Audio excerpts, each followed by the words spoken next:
Mednarodno razsežnost je EPO dobil zaključno konferenco, ko smo s Centrom Republike Slovenije za mobilnost in evropske programe izobraževanja in usposabljanja soorganizirali regijsko konferenco EPALE. Dvodnevni dogodek predstavlja sinergijo dveh procesov, ki jo je na področju izobraževanja odraslih sprožila Evropska komisija, saj smo tako dosegli večje število končnih uporabnikov. Regijske konference EPALE predstavljajo priložnost za nacionalne podporne službe EPALE v jugovzhodni Evropi, da izmenjajo primere dobrih praks, obenem so posvečene aktualnim temam v državi gostiteljici. Tokrat o uresničevanju priporočila poti izpopolnjevanja nove priložnosti za odrasle. Predstavnica Evropske komisije Martina Nikeli je predstavila sumarno poročilo o uresničevanju priporočila poti izpopolnjevanja v državah članicah.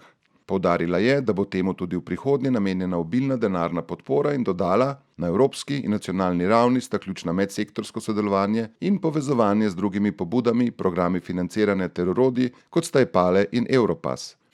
Many of the programs that were reported on by member states are supported by the European social funds.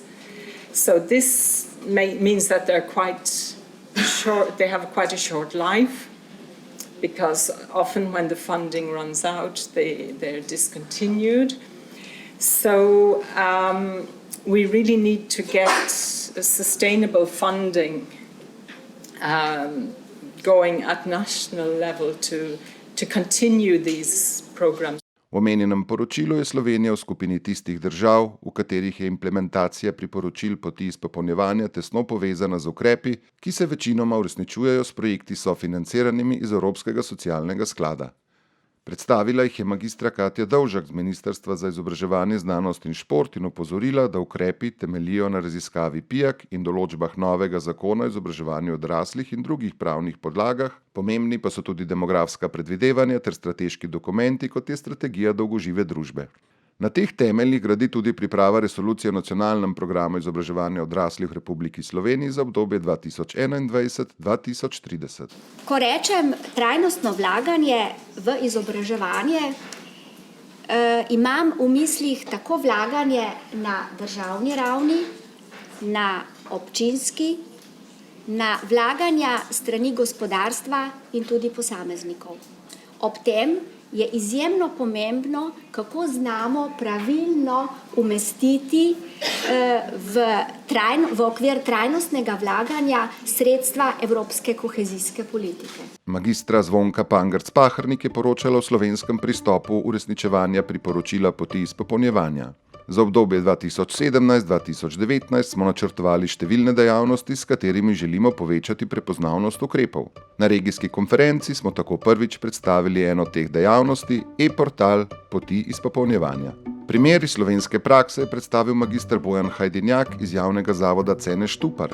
Svoje pa so v promocijskih filmih povedali tudi udeleženci. Tudi prispevki iz Črne Gore, Hrvaške in Srbije potrjujejo povezovanje uresničevanja elementov poti izpopolnjevanja s tistim, kar se na področju izobraževanja odraslih dogaja tudi sicer. Predstavnika Bosne in Hercegovine sta predstavila zapleteni sistem izobraževanja odraslih ter izzive, med katerimi še ni poti izpopolnjevanja. V Sloveniji imamo dobro zamišljeno medsektorsko zasnovano koordinacijo izobraževanja odraslih, ki pa v praksi ne prispeva k učinkovitosti sistema.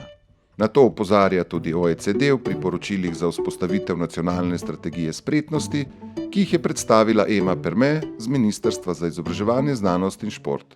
Uresničevanje resolucije o nacionalnem programu izobraževanja odraslih v Republiki Sloveniji za obdobje 2013-2020 vsa ta leta tako prinaša zgolj seštevek prizadevanj 9 ministrstev, ni pa prave volje za interakcijo in sinergijo. Sledili sta 2 praktični delavnici na temo kulture oblačenja z Leo Pisani ter na temo prepričljivega govorjenja in nastopanja dr. Zdravka Zupančiča. Kako potekajo srečanja nacionalnih koordinatorjev projektov EPO, bo prikazal naslednji video.